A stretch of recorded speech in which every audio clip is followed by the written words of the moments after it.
María Carolina Jaramillo, fisioterapeuta especialista en ergonomía, miembro de la Junta Directiva de la Sociedad Colombiana de Ergonomía.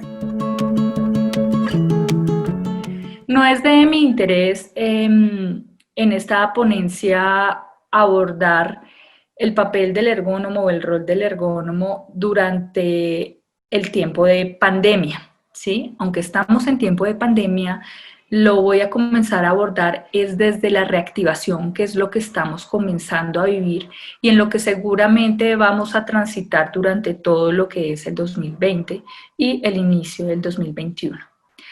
Siendo así, es importante recordar cuál es el enfoque de la ergonomía. El enfoque de la ergonomía siempre ha sido antropocéntrico, en donde el ser humano está en el centro y alrededor están los objetos y el entorno.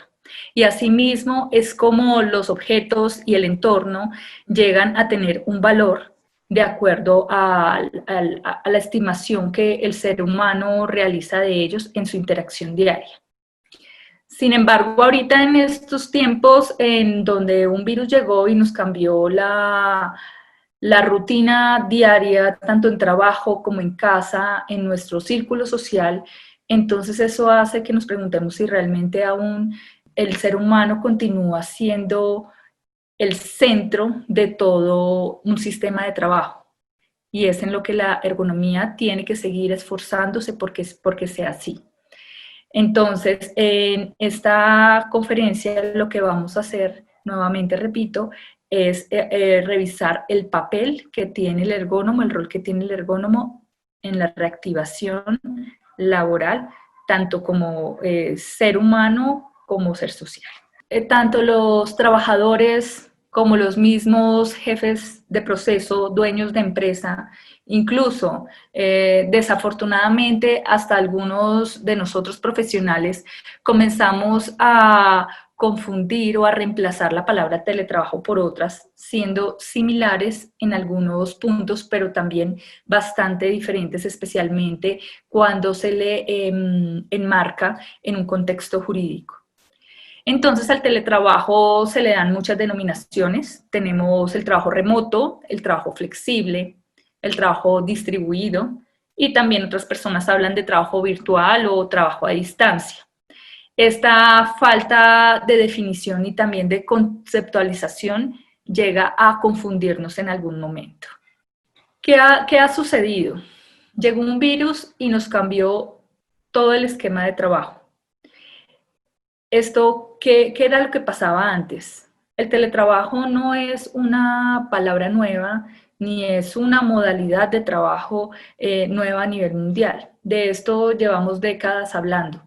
Sin embargo, tuvo que venir el coronavirus a servir de palanca aceleradora para que las empresas tuvieran que dar ese paso hacia el teletrabajo.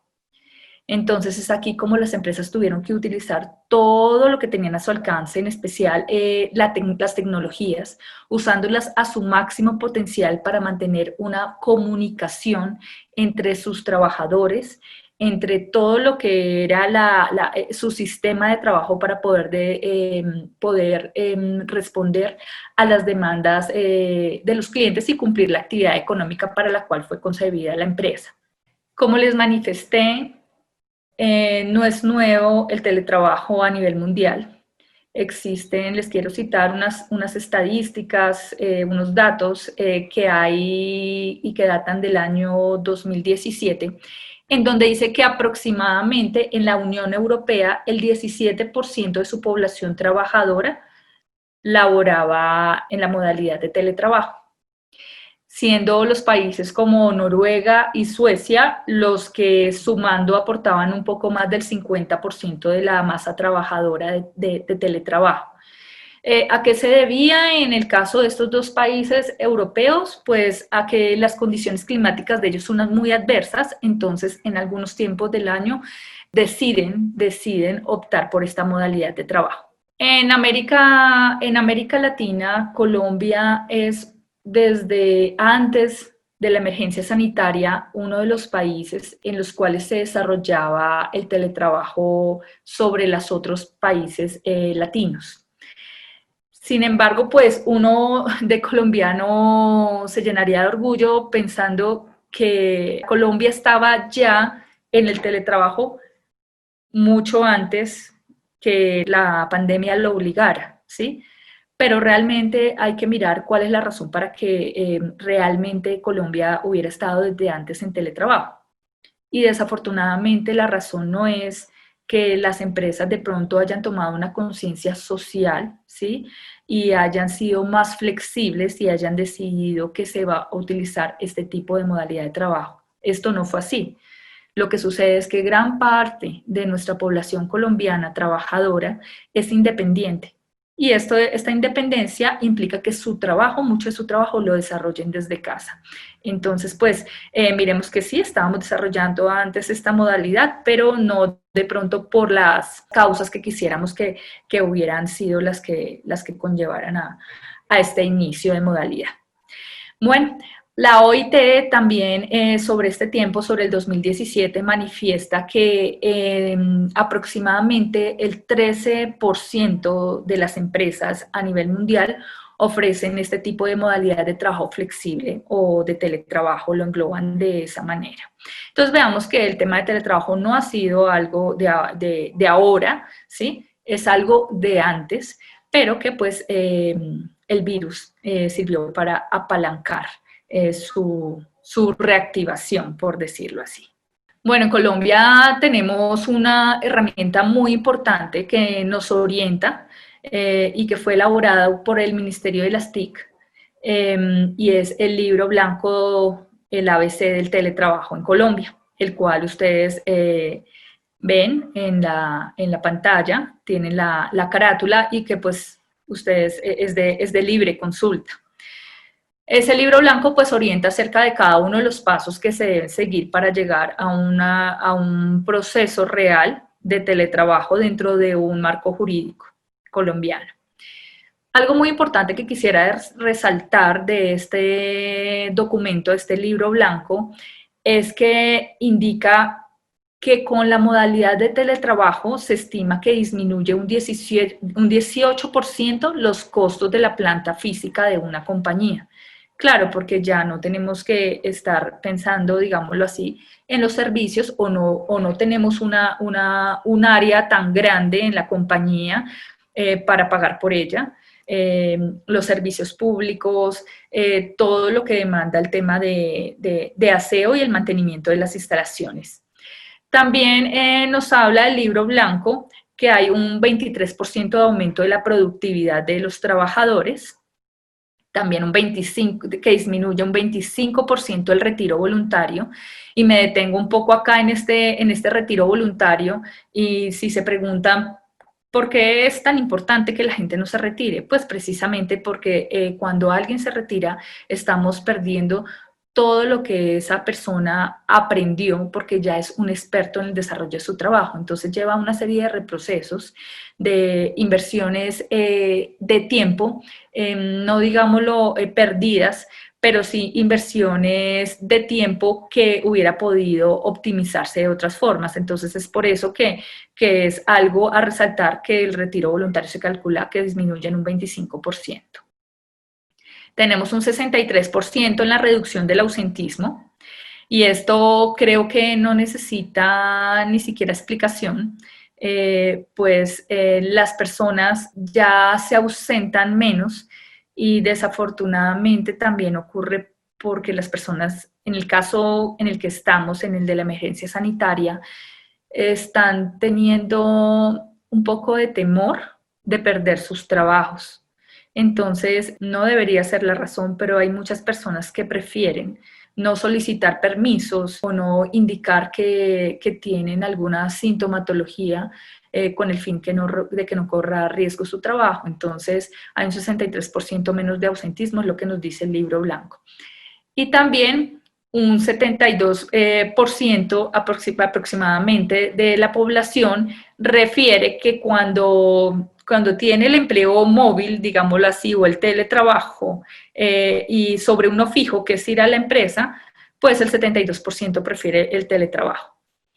En un artículo me llamó mucho la atención que hablaba del panorama tan distinto que tiene una persona que actualmente, claro, está en teletrabajo, pero que ya antes lo haya vivido, a una persona que prácticamente por la emergencia sanitaria obligada haya tenido que irse a teletrabajo, ¿sí? Entonces, son dos panoramas diferentes que vale la pena indicar que las personas que ya tienen una experiencia del teletrabajo ya saben hacer un mejor manejo del tiempo, diferenciando la parte social, ¿sí? La parte social y la parte familiar de la parte laboral.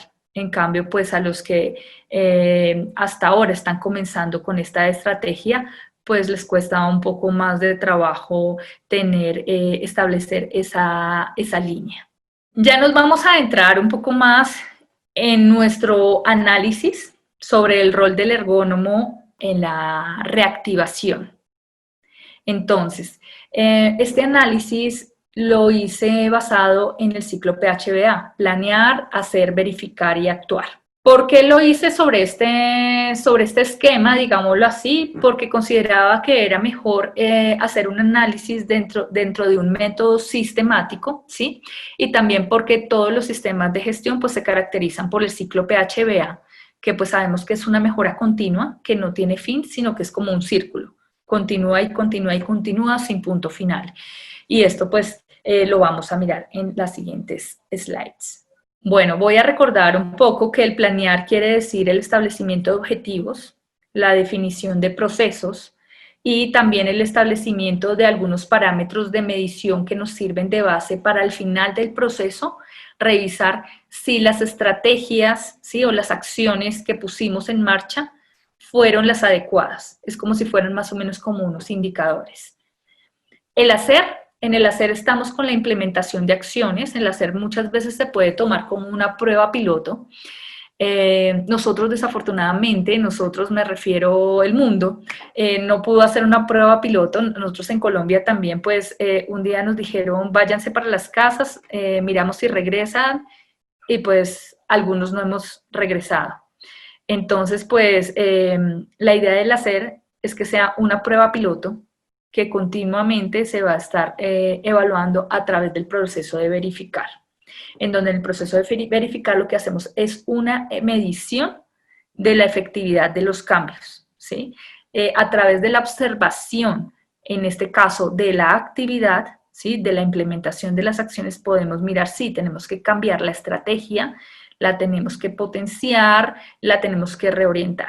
Finalmente tenemos el actuar, que nos habla de las correcciones, las mejoras, las modificaciones que tenemos que hacer al proceso, que como dije anteriormente, es de mejoramiento continuo. Yo quise denominar este proceso que hace el ergónomo durante el tiempo de reactivación como un acompañamiento en la reactivación laboral, ¿sí? Dentro del planear, hacer, verificar y actuar.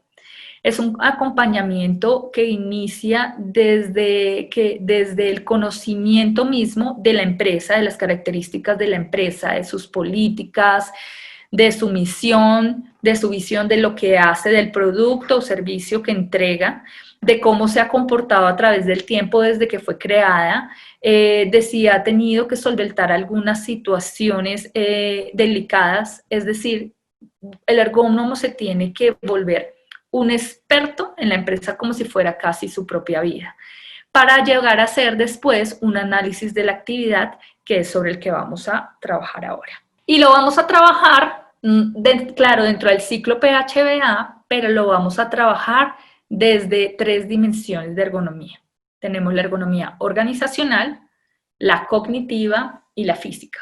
Sé que ustedes ya están más familiarizados con las 3, pero desde en los slides y también quiero compartir lo que significa cada una o qué implica. La ergonomía organizacional pues nos habla de la optimización de los sistemas socioeconómicos, de la estructura organizacional, de las políticas y de los procesos de la empresa. También todo lo que tiene que ver con la gestión de recursos, con la forma de trabajar, con los equipos de trabajo. La ergonomía cognitiva nos habla mucho de los procesos mentales que tiene que hacer el trabajador para el desarrollo de la actividad. También nos habla de la carga mental, de si el trabajador, por ejemplo, su trabajo se caracteriza por la toma de decisiones. También nos habla del desarrollo de las habilidades cognitivas o mentales para el desarrollo de una labor, de una actividad, y también pues de la interacción de la interacción y la interfaz que tiene el trabajador con los elementos de trabajo y también con el ambiente de trabajo. Hay algo muy importante dentro de la ergonomía cognitiva y es el tema de entrenamiento, de capacitación y formación para llevar a cabo la labor.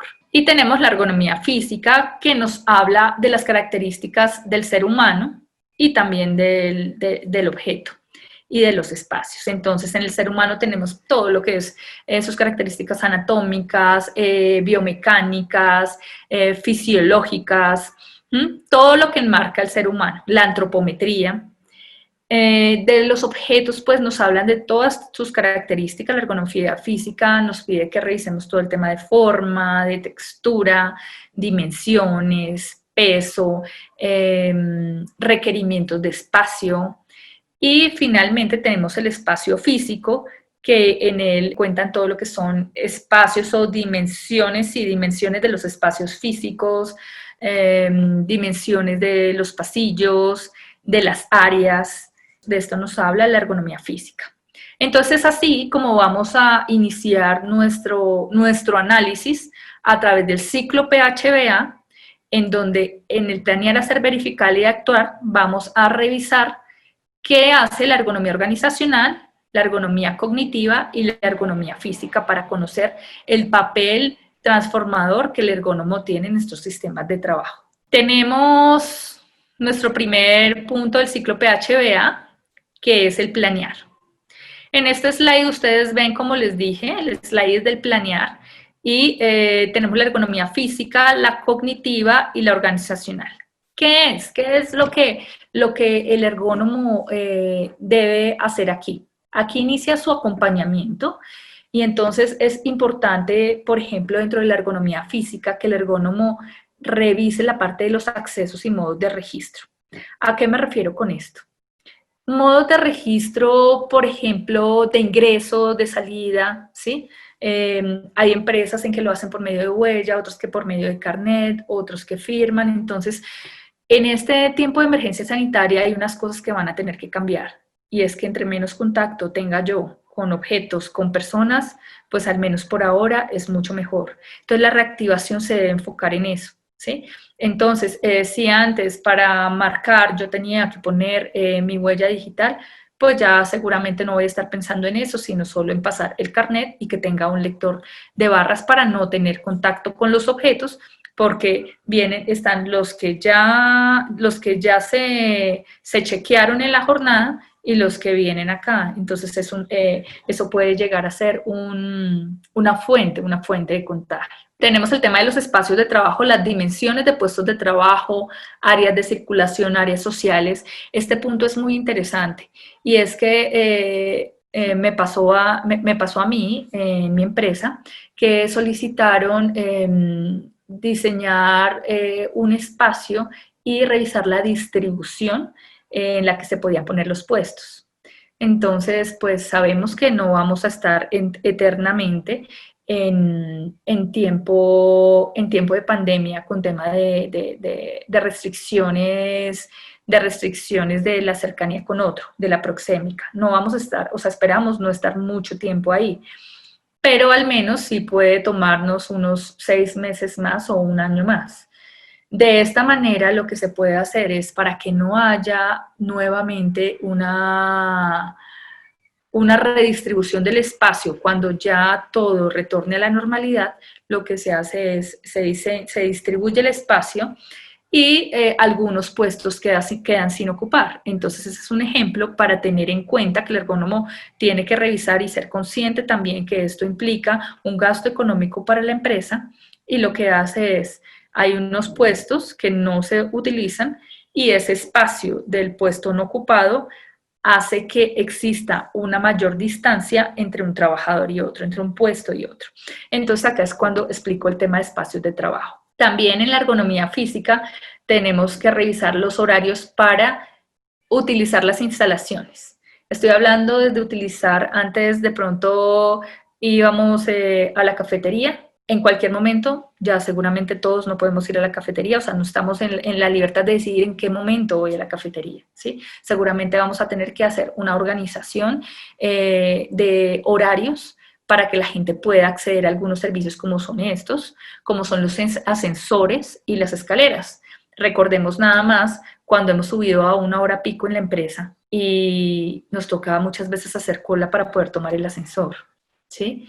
Entonces, acá la ergonomía también tiene que poner su aporte y es ayudando a establecer todos esos tiempos para evitar que haya confluencia de gente. Tenemos, bueno, identificar espacios físicos de mayor riesgo de contagio. Pues sabemos que los espacios físicos de mayor riesgo pues son aquellos pequeños, entonces, por ejemplo, un ascensor, pero también aquellos que sean socialmente aceptados y que la gente lo vea como un espacio para compartir, que es lo que seguramente hemos extrañado en estos tiempos de estar en confinamiento. Entonces, pues la idea es poner horarios a esto y pues habiendo identificado previamente estos espacios físicos.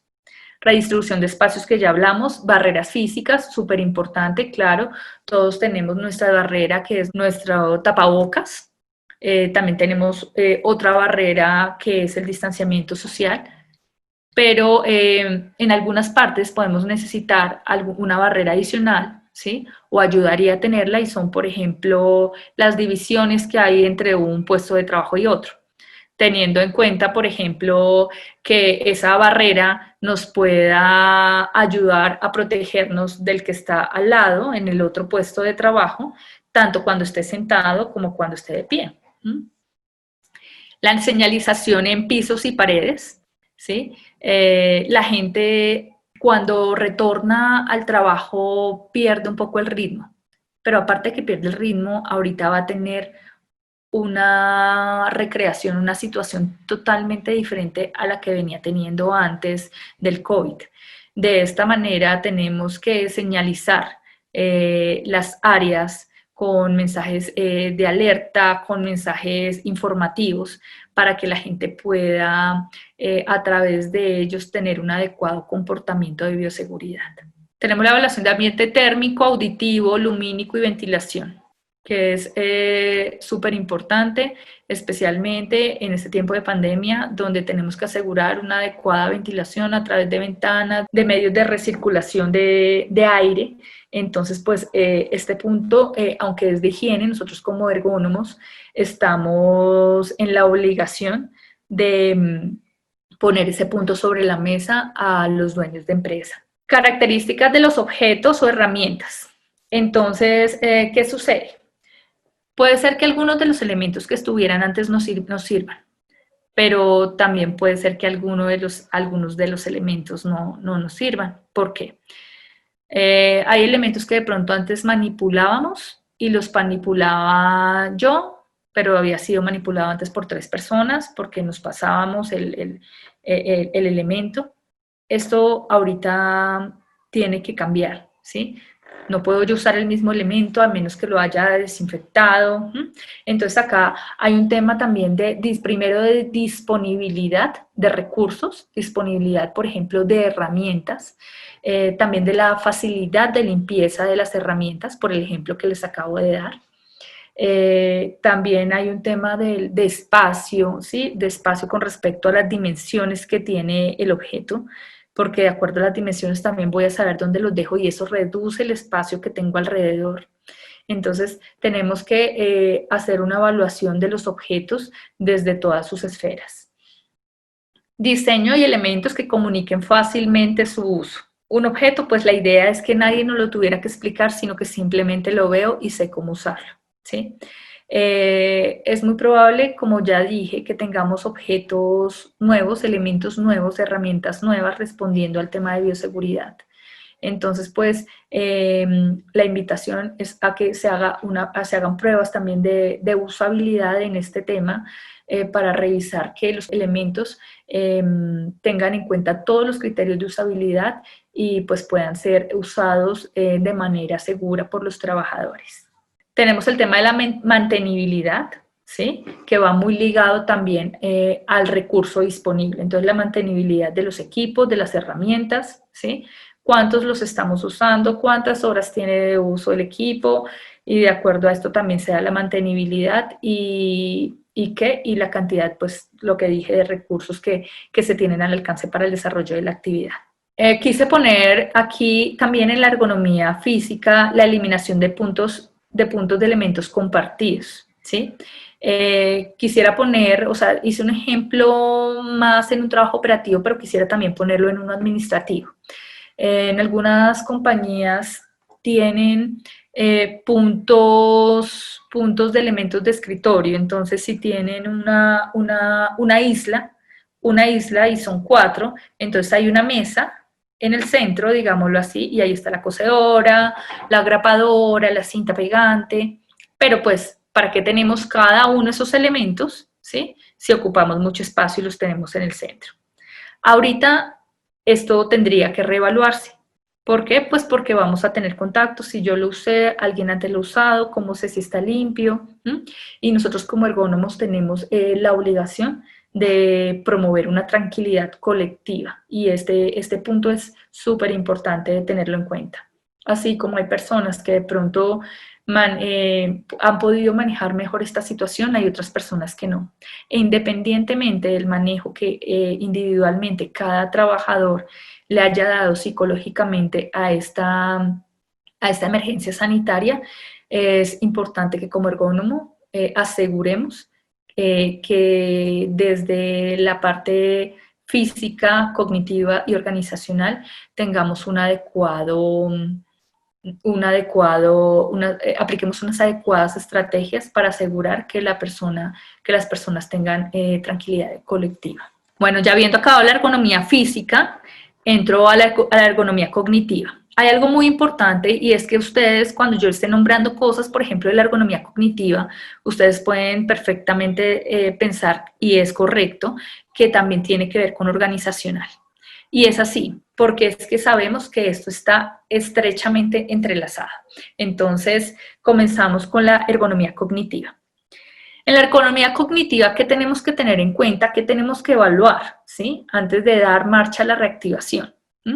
Las características de la población trabajadora. ¿Sí? Entonces, ¿cuántos trabajadores tiene la empresa? ¿Cuántos operativos? ¿Cuántos administrativos?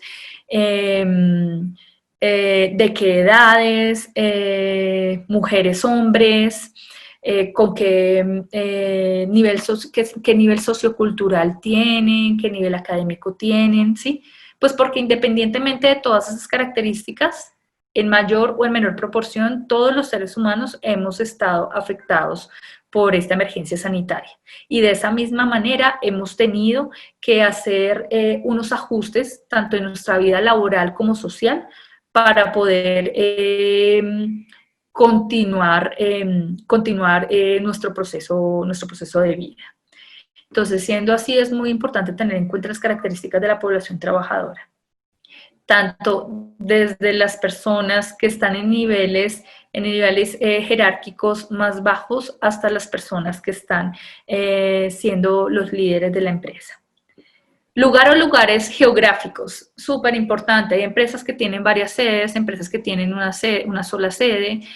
Todo cambia de acuerdo a la ciudad en la que esté la empresa, ¿sí? Porque la cultura es diferente, porque los medios de transporte son diferentes. También el lugar en que la empresa quede en la ciudad o en el pueblo es diferente, porque de pronto hasta allá no llega el bus, porque para llegar tengo que coger un bus y después un bicitaxi. Bueno, existe una cantidad de cosas que hacen que tengamos que detenernos en el tema del lugar y lugares geográficos, y no solo con respecto al lugar y lugares geográficos de dónde queda la empresa, sino también de en dónde viven los trabajadores. Bueno, tenemos en tercer lugar la estructura organizacional de la empresa. ¿A qué me refiero con esto? Hay empresas que tienen un organigrama jerárquico y hay otros que lo tienen transversal, ¿sí? Entonces, esto es muy importante para nosotros porque desde ahí podemos comenzar a trabajar el tema del liderazgo en los comportamientos seguros que necesitamos que tengan nuestros trabajadores. Las políticas de la empresa, lo que había dicho anteriormente en otro slide, súper importante conocer las políticas de la empresa y todo el recorrido que tiene.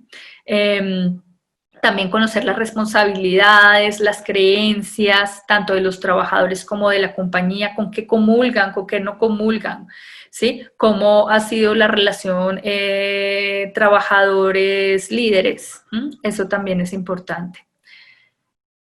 Como en sexto punto tenemos el diseño de mensajes que transmiten información de advertencia y peligro, ¿sí? Entonces, pues aquí tenemos que mirar de qué manera comunicamos la información, de qué manera hacemos que los trabajadores estén más conectados con todo el comportamiento de bioseguridad que tienen que tener en todo momento, tanto al interior de la compañía como afuera y en casa. Entonces, tenemos que estar revisando todo el tema de diseño de mensajes.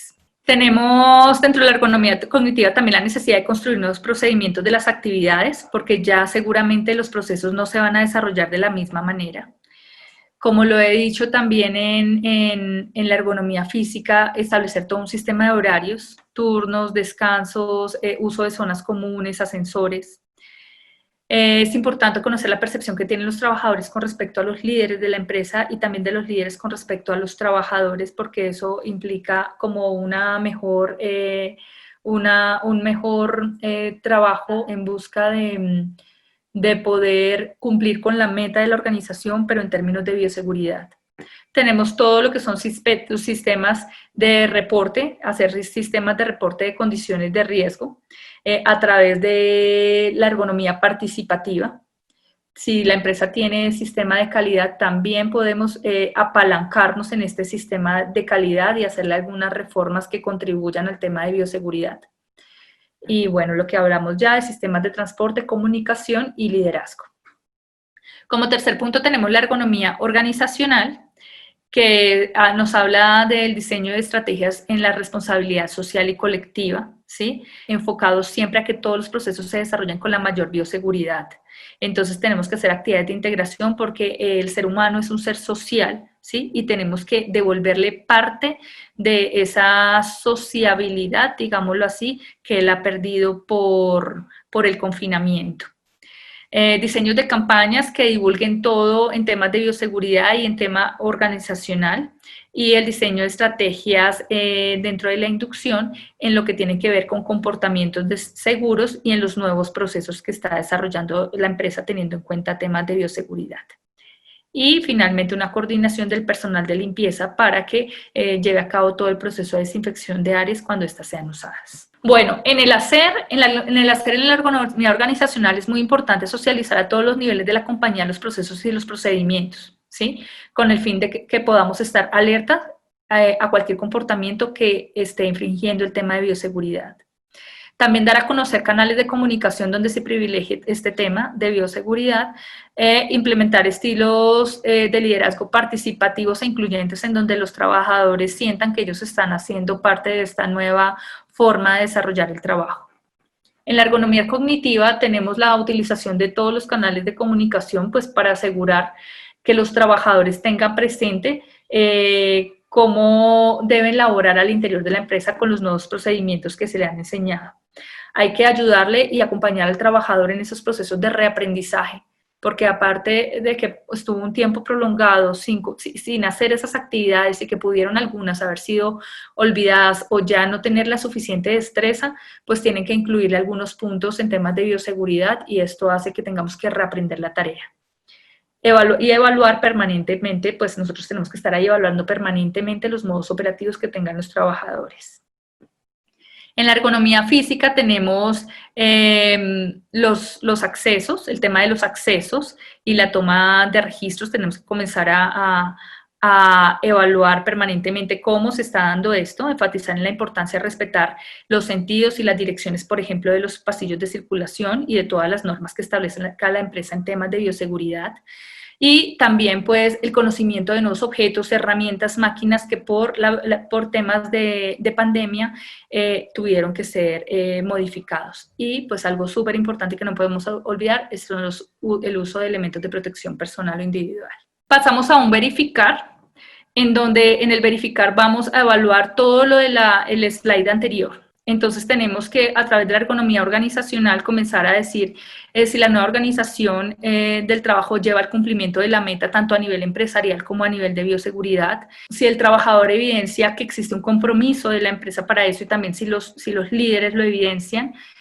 Importante recolectar información acerca de la experiencia que han tenido los trabajadores en temas de movilidad organizacional, alimentación, en modelos efectivos de comunicación, y algo que me parece súper importante es establecer una serie de indicadores a nivel organizacional para poder medir este proceso. La revisión y análisis de las estadísticas de accidentalidad y de enfermedad laboral también son importantes en este punto, y el seguimiento de los contagios y los nexos causales. Algo que de pronto podemos estar descuidando y es conocer la percepción que el cliente de la empresa tiene del producto o del servicio prestado. Esto es importante porque esto garantiza también la perdurabilidad de la empresa. Dentro de la ergonomía cognitiva tenemos pues que tenemos que aplicar estrategias que verifiquen la adquisición de habilidades durante la realización de habilidades cognitivas durante la realización de las actividades laborales, percepción de los trabajadores por el compromiso de bioseguridad que tienen los jefes, también igual establecimiento de indicadores y revisar el tema de accidentalidad y enfermedad laboral. Acá hay un tema de trabajo prescrito versus el trabajo real. Vamos a verificar si realmente lo que prescribimos se está dando. Y en ergonomía física tenemos la no superación del aforo en determinados espacios. Eso tenemos que estarlo controlando continuamente a través de cámaras de visualización directa, bueno, observación de comportamientos de bioseguridad, pruebas de usabilidad de los elementos, como ya los dije, la disponibilidad de elementos para el desarrollo de las labores también tiene que ser evaluada. Podemos hacer una especie de indicadores a nivel de ergonomía física para poder evaluar todo este proceso. Y tenemos la revisión de la accidentalidad y la enfermedad laboral. Y en el actuar, a nivel de la ergonomía organizacional, tenemos que, si en la verificación se evidenciaron fallas o posibilidades de mejora, se deben crear estrategias que impliquen trabajos participativos, nuevos modos de trabajar y ciudades más asequibles. En la ergonomía cognitiva, si en la verificación se evidenciaron fallas o posibilidades de mejora, se deben crear estrategias que impacten las habilidades cognitivas de las personas. Y en la ergonomía física también, si se evidenciaron fallas, se deben crear estrategias que impliquen cambios o diseños de nuevos elementos de trabajo y distribución de espacios. Es así como el enfoque del ergónomo tiene un componente social a través del análisis de la actividad. Entonces el ergónomo tiene que hacer un acompañamiento en que todo el tiempo esté avivando la ética gerencial que tiene que tener la compañía para proporcionar una tranquilidad colectiva a los trabajadores. Como mensaje final, el ergónomo debe intervenir activamente en la construcción de una nueva forma de trabajo, de manera que contribuya a la sostenibilidad económica, la racionalización de recursos y la recuperación de la tranquilidad colectiva. Muchas gracias.